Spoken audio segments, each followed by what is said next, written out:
steering wheel, you have to take off. You'll see the bit here. It's the bit you have to use.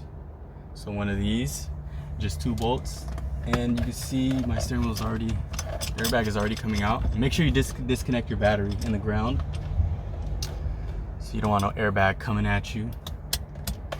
All right, it's good. So that's one. And then the last one is on this side, just 2 bolts, that's it. Same thing. All right, so this is the airbag. You just pop this off, pretty simple. There it is, done. And then this is the horn here. This should be able to just pull out like that. There, done. All right, now you're gonna need a socket to fit this bolt here, and then it should be able to pull straight out. All right, awesome. Steering wheel adapter for aftermarket steering wheels. I picked it up off of OfferUp, 50 bucks. Came with everything, you know, all the connections are there, and instructions, the steering wheel, and even the fucking Allen wrench for 50 bucks. I think it was like 90 to 100 bucks new, so pretty good deal to me.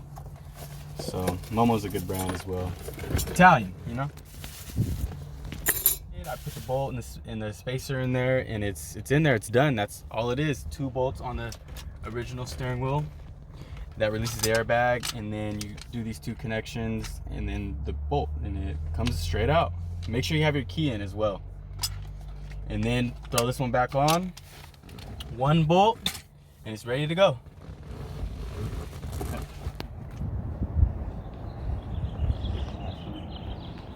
All right, unboxing of the new NRG steering wheel.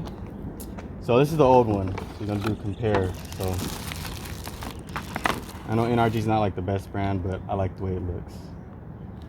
So yeah, what do you guys think? I think it looks good. Cool. So we're gonna put this one on. Should be pretty simple, straightforward.